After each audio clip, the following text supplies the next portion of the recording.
A very good evening to all of you. On behalf of Laghu Udyog Bharati Karnataka chapter and IMS Foundation, a very warm welcome to all the industry leaders who have joined us today. For the benefit of our special guests, new members and non-members, I would like to share a brief profile of Laghu Udyog Bharati Karnataka and IMS Foundation. Laghu Udyog Bharati Karnataka is a state chapter of National Laghu Udyog Bharati, catering to 24 districts of Karnataka and works towards the empowerment of entrepreneurs in the micro and small sector. It plays a very important role in promoting trade and investments in the state. Being the apex organization of Karnataka for MSMEs, it regularly interacts with senior government officials, both from the center and the state, and oversees trade and investment officers on critical issues concerning MSME sector. Laghu Udyog Bharati Karnataka and IMS Foundation are involved in activities including capacity building programs for MSME entrepreneurs, industrial visits to showcase best practices and encourage MSMEs to adopt and replicate the same, interactive meetings with government departments and overseas trade offices, participation in national and international exhibitions and trade fairs, hosting of national and international exhibitions under the Tech Bharat banner of LUB-K and IMS Foundation, hosting of organizing overseas business delegations for technology transfers, B2B and joint ventures and collaborations. We have a standalone women entrepreneurs cell, which is very actively promoting women leaders. Coming back to today's webcast session, we are happy to inform you that Laghu Udyog Bharati Karnataka, along with IMS Foundation, is hosting a series of webinars with trade and investment officers of overseas nations, coinciding with International MSME Day during the month of July. Today, we are focusing on Japan region, which will be hosted by Mr. Takashi Suzuki, Director General of Japan External Trade Organization, in short called as JETRO. It is a Japanese government-related organization that promotes mutually beneficial trade and investment relations. Mr. Takashi Suzuki will be showcasing various business opportunities vis-a-vis collaborations, joint ventures, standalone units, trade and marketing prospects, and similar such projects open specific to MSME sector that's being offered by Japan region. Let me have the pleasure of introducing the speaker today. Mr. Takashi Suzuki joined JETRO in 1994. He focuses on business promotion work and Asian countries and has been stationed in Nigeria, Belgium, Bangladesh, and other nations. He is the head of JETRO Bengaluru since 2018. He graduated from the Tokyo University of Foreign Studies, Department of English and American Languages in 1994. Immediately after the completion of his education, he joined JETRO in the Trade Fair Department. He has worked in various departments and held positions in Japan, Overseas Development Corporation, as Trade Commissioner, JETRO Lagos and JETRO Brussels, a Director, Trade Development Department, Senior Director for Global Strategy, Southwest Asia. And since 2018, he is the Director General, JETRO Bengaluru. I would now hand over the session to Mr. Takashi Suzuki. Sir. Thank you very much, Shekar-san, for your kind introduction, and it's really my honor to be invited to this gathering. Thank you very much again. And yeah, I'm Takashi Suzuki. It's already 3 years since I came to Bangalore. And you can imagine after COVID happened last year, our life totally changed. But still, I'm struggling to promote any business between 2 countries, India and Japan. And today, I just would like to introduce you about our organization or some activities and some the views to look forward. And now I would like to share my screen.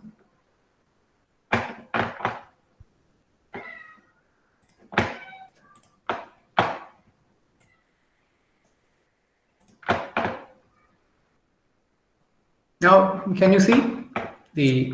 Yes, sir. Okay. Yeah, this is titled Outlook Japan and India. And I'd like to start with what is JETRO. I think some of you may know about our organization.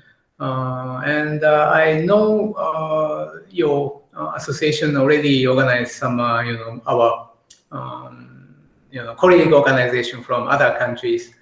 But maybe the different thing from them, JETRO is aiming very mutual exchange between two countries, or rather we seek more the multilateral business network among all over the world.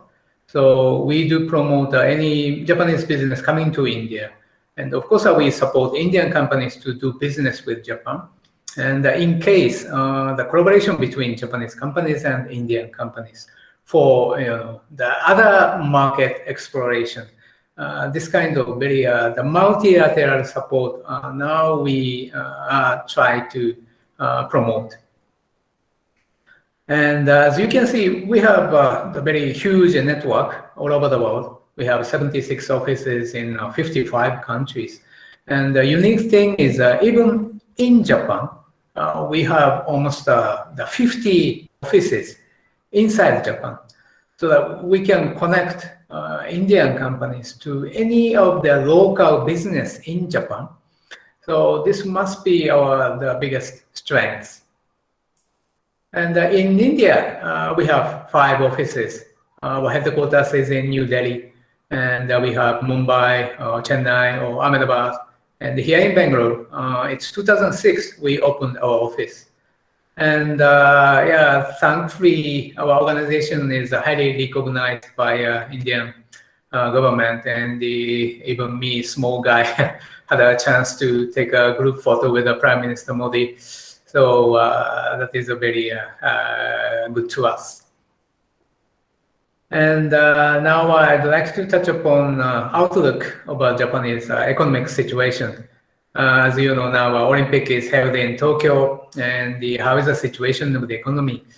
Almost all of you can imagine that this COVID situation happened last year. It's almost the same tendency. But if we see, for example, GDP in 2017, and we see the future, 2030 or 2015, now we are the number 3, biggest economic country in the world after United States and China. But what will happen in 2030? India will be, number 3. Japan will be number 4. And what about 2050? India is still number 3, but the number 5 will be Japan. So very simply, that Japan has the reason to work together with growing country like India. This is really the very primitive, motivation for us to do something with India. The Japan is a very small country, island country, but yeah, anyway, the size of the economy is very huge. So each, the region, the northern part or the regions around Tokyo area, Osaka area, it has a sizable economy. For example, around Tokyo area, it's called the Kanto region. It's the same economic size with Italy. Or you can see some European country like Sweden, Switzerland, Finland, Belgium.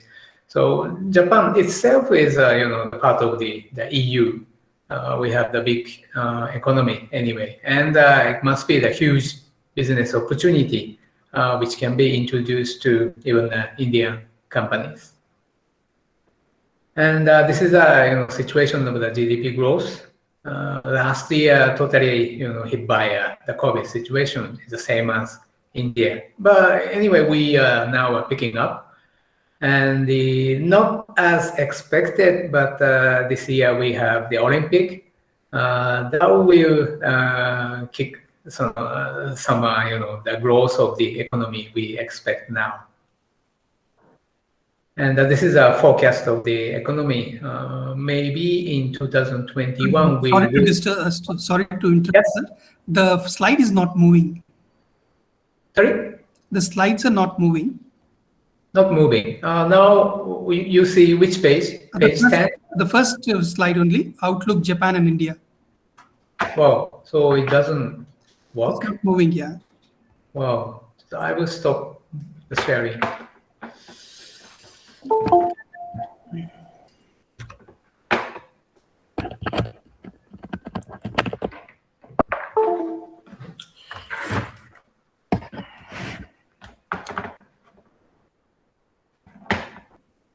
Let me try again. Sorry about this.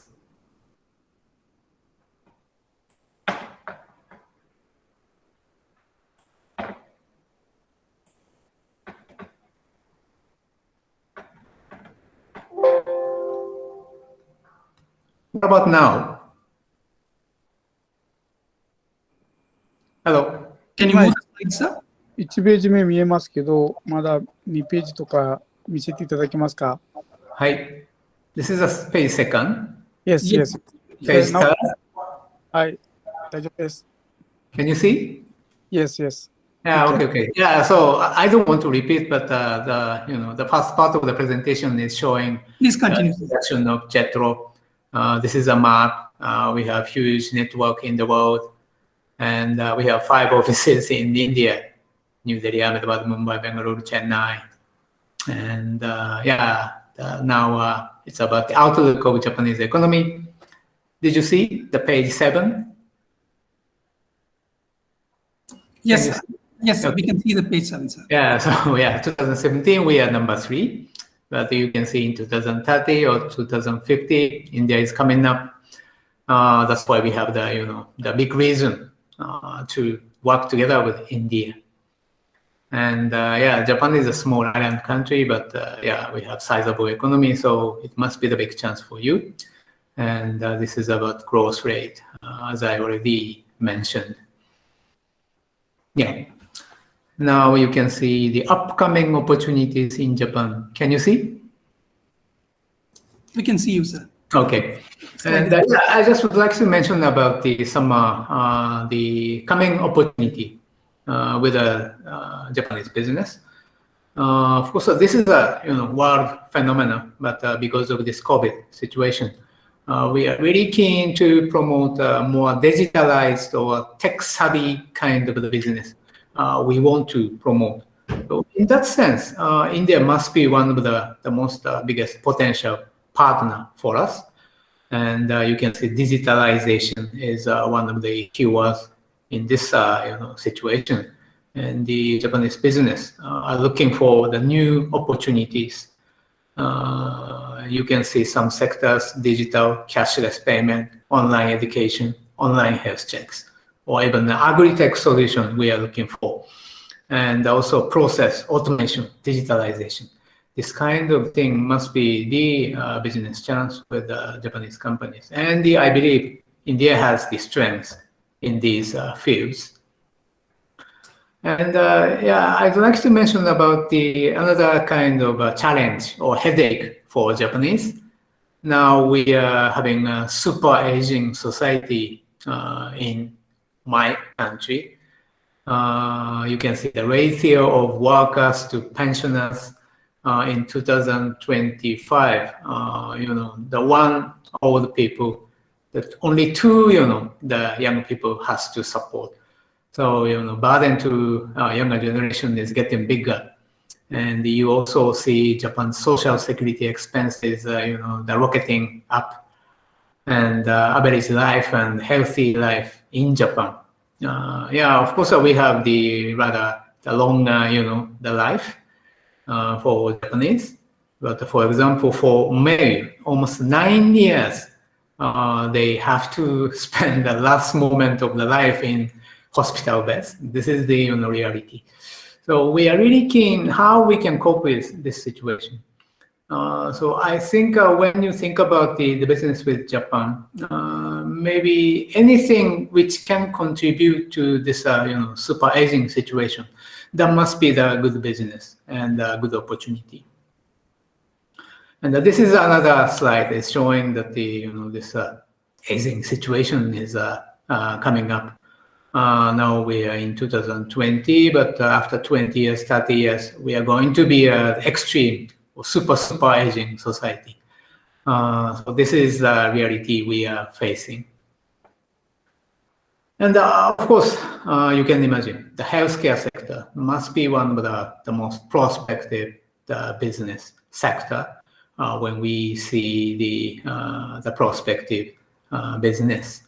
The huge investment opportunity or business opportunity, and some big foreign companies are really keen to expand their business in Japan. And you may know the Indian pharmaceutical companies, the major ones, all are having subsidiaries in Japanese market, and they are trying to expand their business too. This is the situation of the healthcare sector. And yeah, another aspect is as we are having the super aging society, human resources always in shortage. And this is the example of the IT engineers. We will have almost 8 lakh shortage of IT human resources in 2030.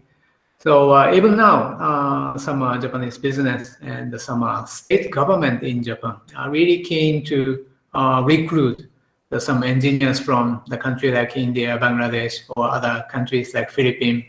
So this thing is already happening. But we believe, if I think about Indian talent, it's not only IT. So we would like to promote the more diversified, the human talents from India, not only IT talent. Now I'd like to touch upon the economic relation, business relation between two countries.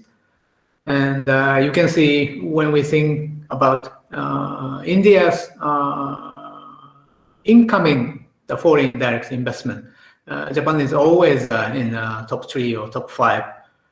In 2019, we are in 5th place. But for example, the country like Singapore or Mauritius, they are not investing, how can I say, real money. Yeah, money is money, but they are just a kind of money, funding kind of investment they are doing. And the Netherlands, they are rather focusing on the oil business or some the medical, the business.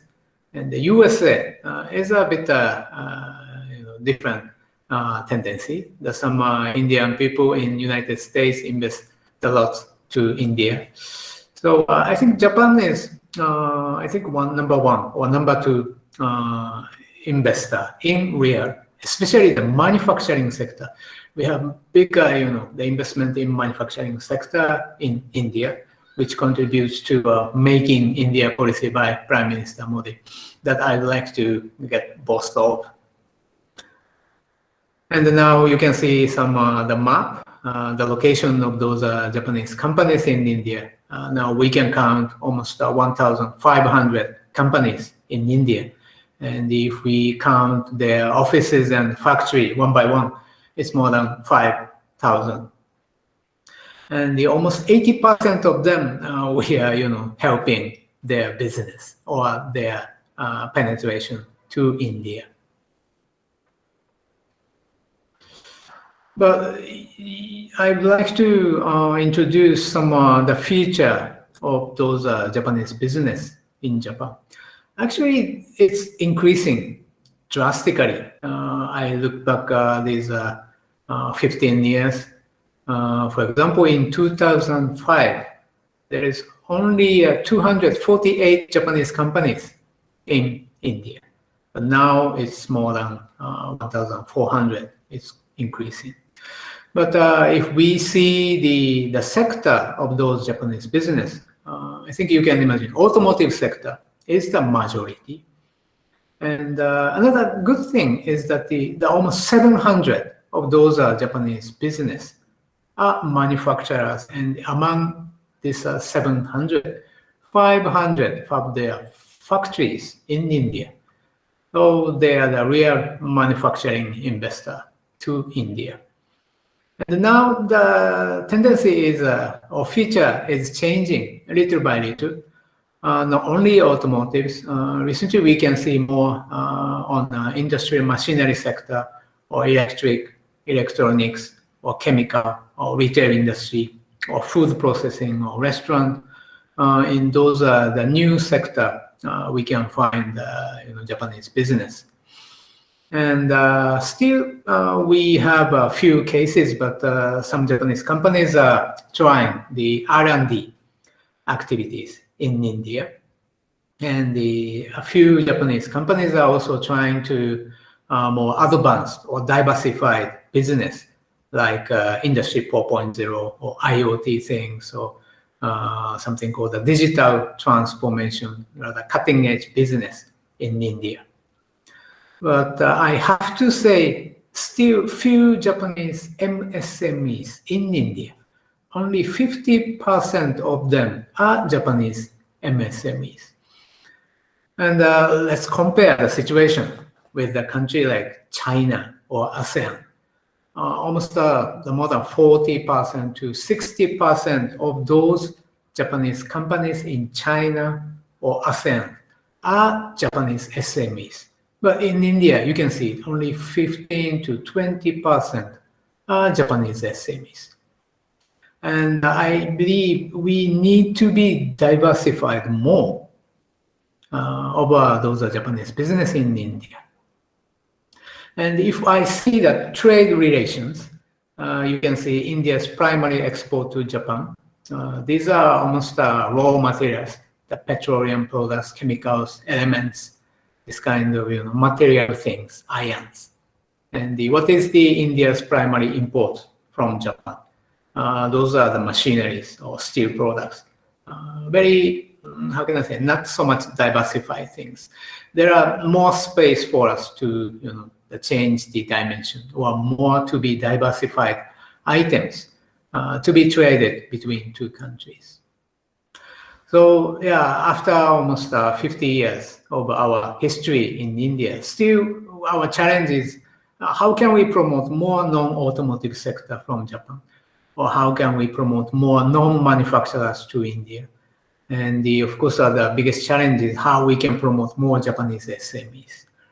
And now I believe we need more the successful cases of Japanese products to be penetrated in the Indian market.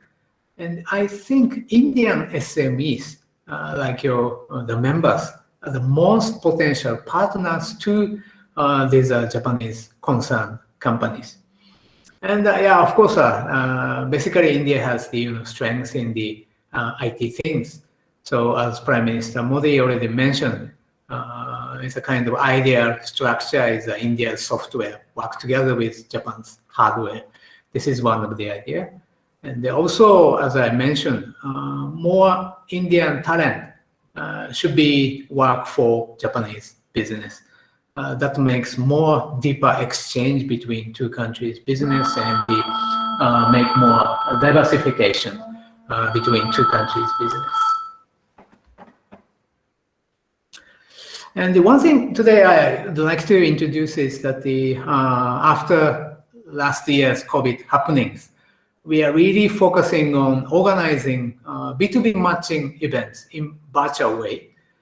And since last year, June, we already had more than 300 individual meetings between Japanese companies and Indian companies like you in the sector like food machinery, or even the movie content, or medical device, or cosmetics, or industrial machineries, or the fashion things, or healthy food, seafood.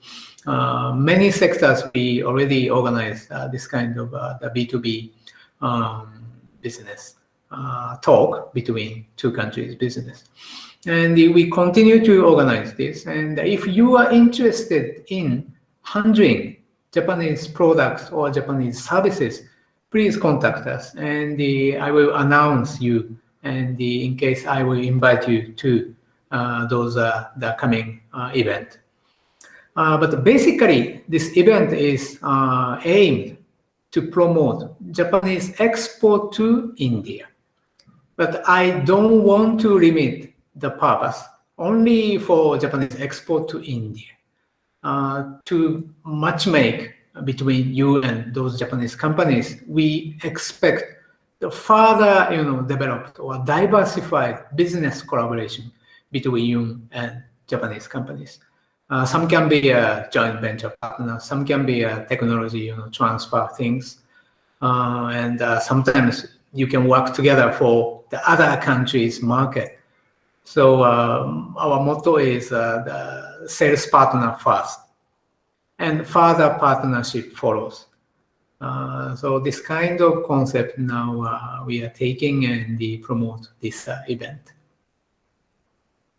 And we recently launched as a kind of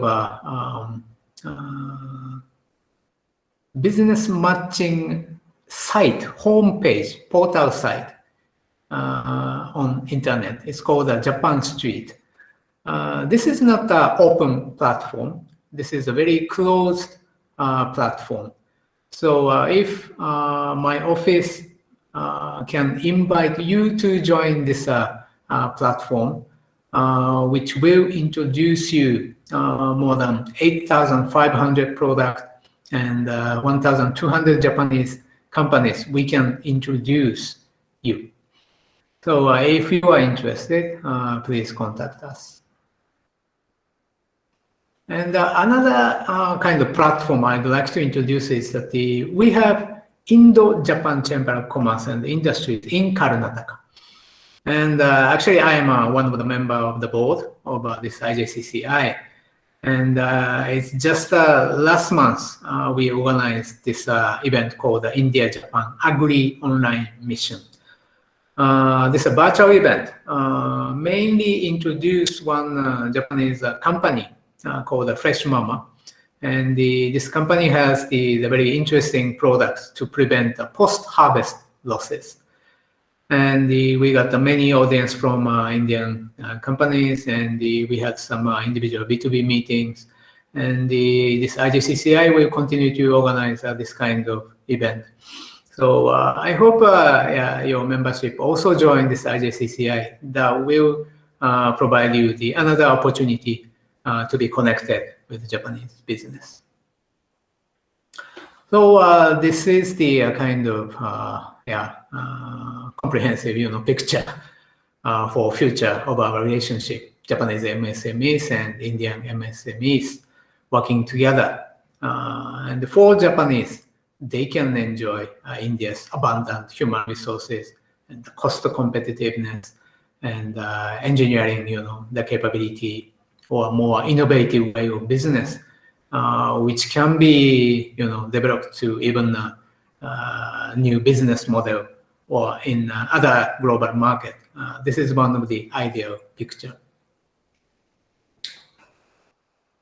Okay, and the rest of the things is kind of just for your information. I put a part 2, India-Japan relationship, maybe in person. And today I would like to introduce one of the slides, the presentation made by my Indian colleague.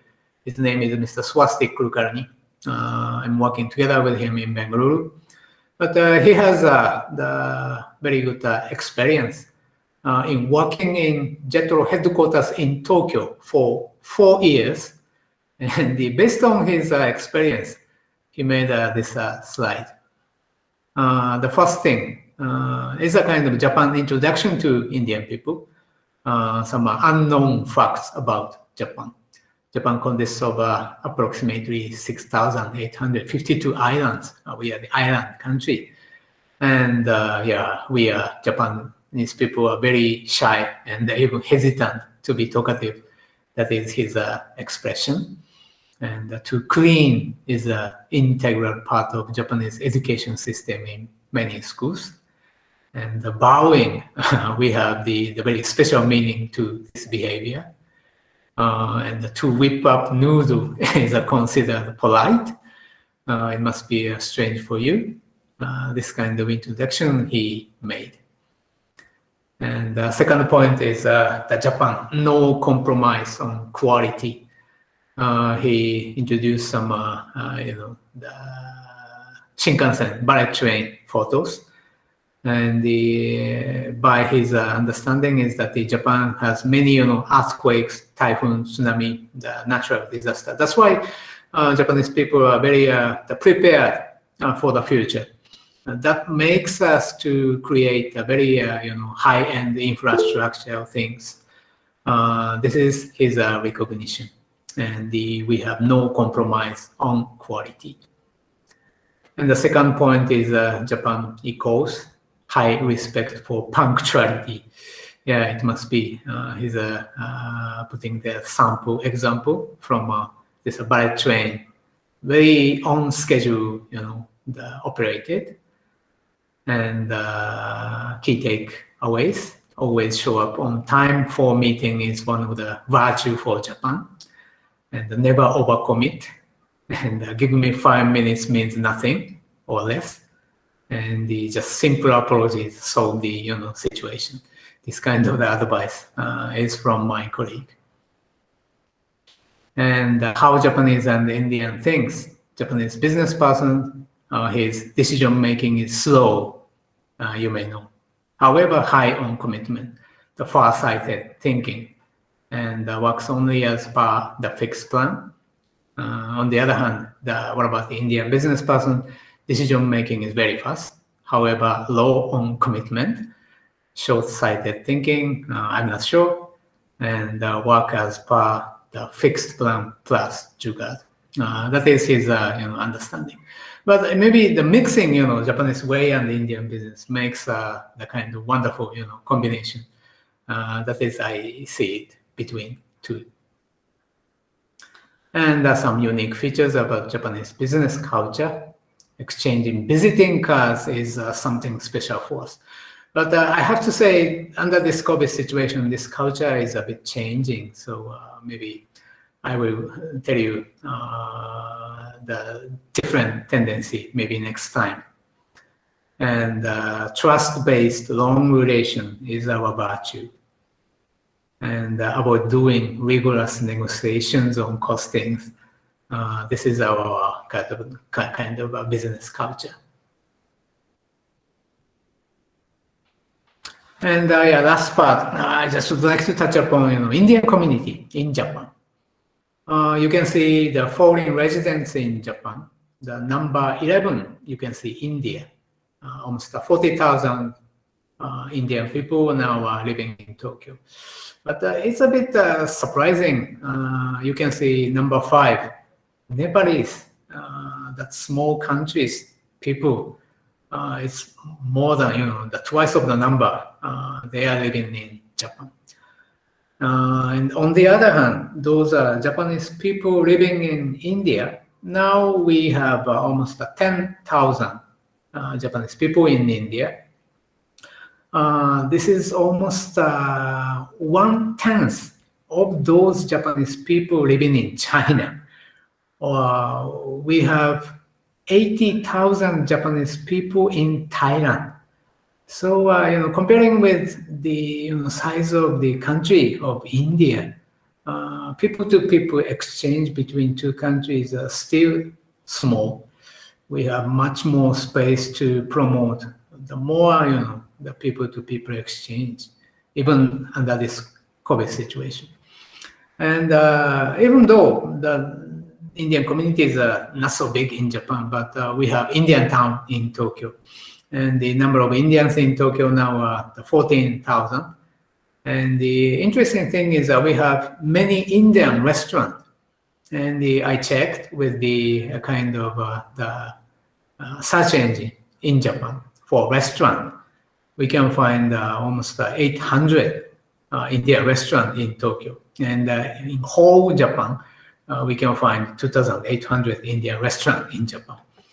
So yeah, that is a good news, maybe for you.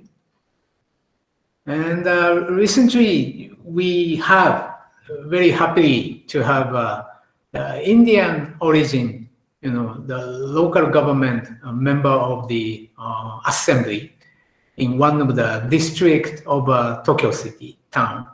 His name is Yogi Pranik. I think he's from Mumbai or somewhere in Maharashtra. He has a long time experience in the staying in Japan. And finally, he was selected as one of the member of the assembly in Edogawa district region of Tokyo City.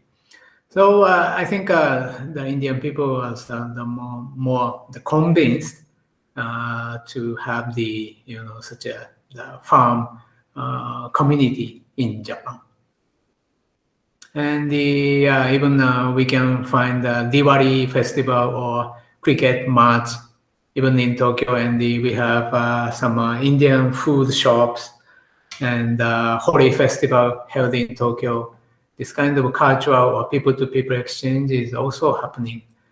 So I think it will be more developed. And another good news is that since last year, we have the direct flight between Bengaluru and Narita, Tokyo airport. Under this COVID situation, it's only once a week flight between two cities in this month, August and September. And it's still it's a special flight. But after COVID settled down, it will be the daily flight between two cities. So I think Karnataka and Bengaluru has more chance to make the physical exchange with Japan. Yeah, that's it. And thank you for your attention. Thank you very much, sir, for this exhaustive session. Before I open the floor to the participants, Mr. Jayasheelan, can I request Mr. Jayasheelan Singaraja, who has a unit in Japan, to share a few thoughts on how working with Japanese experience firsthand. Can you share some thoughts, sir? Jayasheelan Singaraja? Yes, sir. Yeah, thanks for your opportunity. Yeah. Suzuki-san, よろしくお願いします。はい、Jayaと思います。Thank you. Hi. My name is Jayasheelan. So I coming from Tamil Nadu, Ramanathapuram district. It's so far away from, it's a very south district in India. So let me share my experience in Japan. So I came 2008, around 14 years experience in Japan. So I had a more opportunity to speak with Japanese people and getting more business in terms of business opportunity and business knowledge with the Japanese people. As Suzuki-san explained, Japanese people are very, committed, and decision making is very slow, but they trying to get a success path. That's why they are thinking more and try to get committed with other people and make it on time. So if it is there any delay, so they will inform in prayer to the responsible people. Those responsibilities they are following by nature. So it's not only in business environment. It's they have that culture in their friends relationship also. So it's a little bit difficult for Indians if we can explain like that, I will come tomorrow like that, but we may not come. We may not come tomorrow. But in Japanese terms, they surely come tomorrow. A little bit difficult first when you come to Japan, or when you make relationship with Japanese, a little bit difficult to understand first time. Then if you go further, you can understand their commitments and their sincerity with other people and also business also. So yeah, that's all about myself and my experience. So if you have any other reality or any other ground level experience, if you want to know, means yeah, you can ask me. Thank you, Jayasheelan. Thank you for your inputs. Can I request Mr. Mahesh Bagdi, please? Hi, this is Mahesh from Goodwill Associates. We are authorized distributors for NTN bearings. So it's a Japanese brand. I'm sure you must be aware of it. They are headquartered in Chennai, here in India. Your voice is cracking, Mahesh. Your voice is cracking. I said we are authorized distributors for NTN bearings, which is a Japanese brand. We are for the last 15 years, we are their authorized distributors in Bangalore. Okay, what is the question? If we would also like to know if there is any other distribution network available for other products. Yeah, thank you for your comment and the question, Mahesh-san. Which Japanese company you mentioned? NTN. NTN. Yes, NTN bearings. Bearings. Okay. And basically, this part is supplied to automotive sectors or other machineries? We here in Bangalore, we take care of industrial supplies, not automotive. Okay. So any of the industry which use the bearings? Yes, With correct. your, okay. Yeah, maybe after this event, you can share with me your contact and the, if possible, your company profile. Certainly. And sometime in October, November, we are planning to organize the kind of B2B event between Okay. those Japanese machinery manufacturer. And they are looking for the sales, the support like your company. So Thank you. I may be invite your company to this event. Thank you. Could I have your email ID, please? Yeah. So I think I should use the chat box or something. Yeah, you can put it in the chat box, sir. Okay. Mr. Karupan, please go ahead.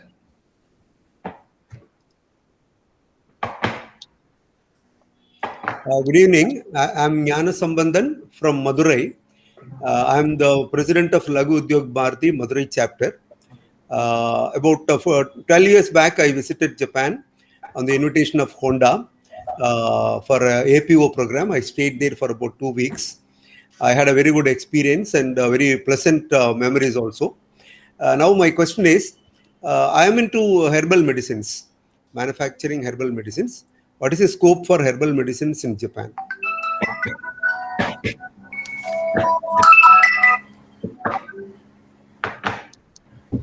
Yeah, thank you very much for your question. Yeah, herbal medicine. If you can, say officially, how can I say, it's good for health. Maybe the product will be very good to Japanese market. But difficulty is that maybe some regulation for foreign products for food or the pharmaceuticals, they are very strict and complicated in Japan. So it depends on the ingredients or nature of your products. But basically, it's really the prospective products.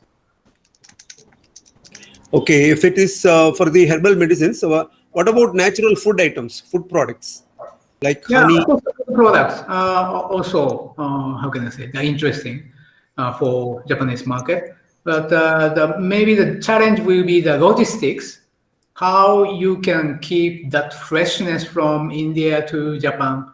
That might be a challenge. But good news is that as I already introduced, we have direct flight between Bengaluru and Narita now.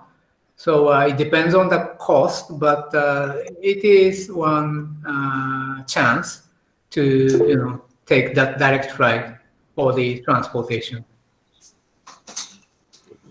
Where can I get the data or details about the food importers in Japan? Food importers, okay, yeah. Maybe you can contact me, and excuse me, Shekara-san, I cannot know where can I make the. We'll share the contacts, sir. We can share the contact details. Okay. Yeah. Ms. Chaya Nanjappa, please go ahead, ma'am. Ma'am, you need to unmute your mic. Sorry.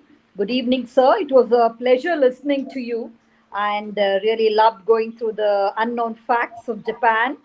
My question is that how do we get to know the specifications required for the Japanese market? We are into natural food products. If we need to know the parameters that we need to adhere for our products in the Japanese market, how do we get to know about it? Okay, yeah, of course, in some the government portal page, there are some very detailed regulation or some laws, but some are only in Japanese. So maybe first thing, you can send me the profile of your item, and I can check it for you. Thanks a ton. So it will be a great help. See, I'm part of Lagu Udyog Bharati. It would be a great help if you could do some session on Kaizen for us. Okay. Sure. Yeah, it can increase the productivity much needed for the Indian market. You all specialize in it. I think especially for those running social enterprises, it could be an enormous help. A kind request from my end to you all for that. Okay. And yeah, of course, my organization, JETRO, will consider it. And I also discussed with my colleague in IJCCI, Indo-Japan Chamber of Commerce, and I think before IJCCI, I organized some events theming Kaizen things. So I will discuss, and hopefully I will invite you to the event in future. Dhanyavad. Thank you. So there's a question from Mr. Ramarao from High Tech. He's looking for joint venture opportunities with Japanese medical equipment manufacturers. Okay. Yeah, of course, we are really happy to hear that those Indian companies are aiming any joint venture projects with the Japanese business. But as I already introduced, and Jaya-san already introduced, the Japanese business are very prudent and takes a long time to make a decision. So the first thing you have to do is make them convinced. And those Japanese, the medical equipment companies, some of them are very keen to penetrate into Japanese market. If you can help them to promote their sales in Indian market, maybe in future you can make any type of the joint venture with them, and they support their manufacturing in Indian market or something like that. I think that will be the one of the idea step for you. Okay, Mr. Deepak, please come online. Hiragu Deepak, please come online.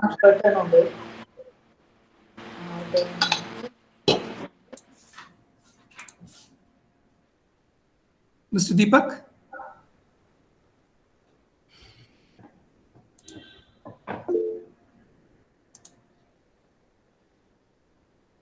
Okay, there's another question from Mr. Karupan. He's asking, since there is a huge manpower requirement in Japan right now, what is the scope for consultancy organizations, and what is the law for that? You mentioned about the Japanese authority. There is a huge manpower constraints in Japan. Right? So for that, they're looking for consultancy organization. Consultancy organization. Yes. And what is the law related to that, sir?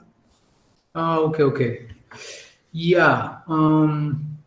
You may know the system. It's called TITTP. It's a kind of a training program. And under this program, some Indian nurses or some other the factory workers or the farmers resources are already dispatched to Japan. But I think this is not the majority of the hiring the Indian people to Japan. And now JETRO is focusing on rather the highly educated Indian talent to work in the Japanese business. And that kind of activity can be operated by the Japanese companies itself. So I don't think there is no, how can I say, the authority or the regulatory bodies. Am I answering this question? Okay. Mr. Sandeep Parvatikar, you have any questions? No, thank you. Thank you very much, sir. You have elaborated very clearly. And this is, I think, second meet I'm attending.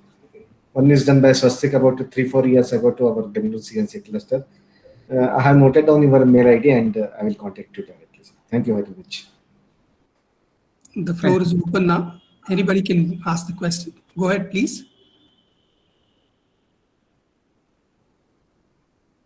Mr. Deepak, you had raised your hand. Please go ahead. Please unmute your mic.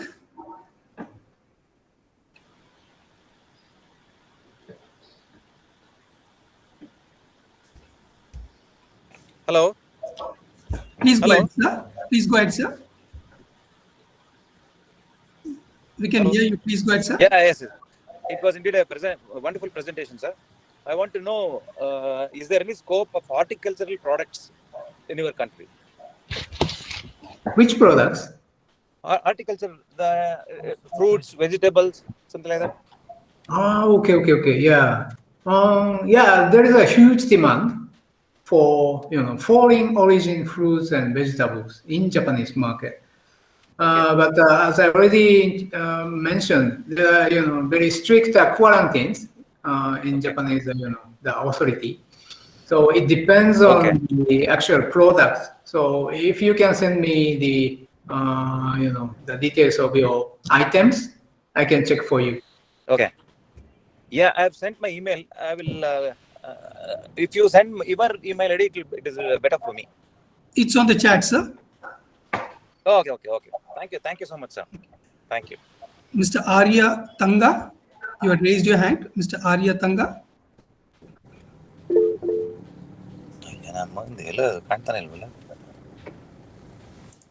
Chat box. Mr. Narayana Prasanna, please go ahead. Yeah, very good afternoon, Mr. Suzuki. How does the companies who are interested in collaboration with Japanese companies, especially in electronics and engineering companies, where they can contact, whether they have to choose the company, or how does this going to happen, where we need to contact? I imagine your company is a kind of the engineering company, the servicing company to those electronic industries, right? No, manufacturing companies. Manufacturing companies. Yeah, especially in MSME segments. Okay. And the Indian MSME with the Japanese MSME, is it possible? How is the opportunity? Yeah, one of the idea is that we have some Japanese MSMEs which have the idea to open up their office or factories in Karnataka, but it's always difficult for them to do it by themselves. They need a partner to promote the sales. They need to have the sales partner if they want to set up a factory. The lots of the discussion has to be done with the state government. It's really challenging for them, and a company like you can be the partner to it.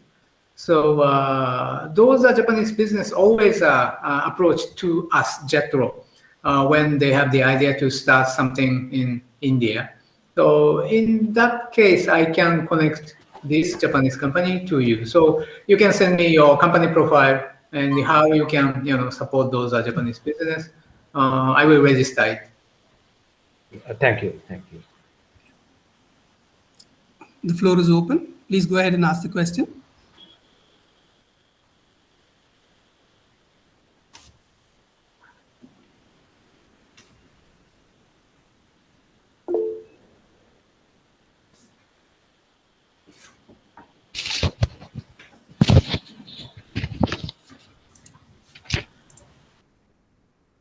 We can take one last question.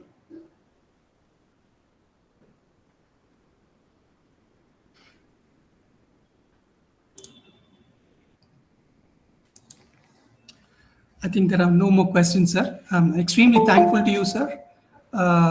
As always, the presentation was very exhaustive and very, very comprehensive. We really appreciate you for accepting our invitation and addressing our members today. I'm sure our members have hugely benefited from this session. On behalf of Laghu Udyog Bharati Karnataka and IMS Foundation, I once again thank you a lot, sir. I now formally close the session. Yeah, thank you very much. And I'm looking forward to continuing my exchange with you. Thank you very much. Thank you. Definitely, LUB will be communicating with you. We are conducting biannual international exhibition, and there is a lot of collaborations happens. I request JETRO to participate in this event.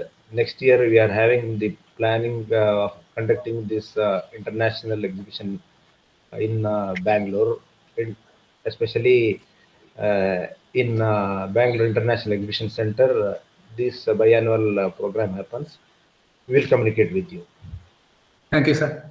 Thank you. Thank you, sir. We formally close the session now. Yes. So thank you, everyone. Namaste. Good night.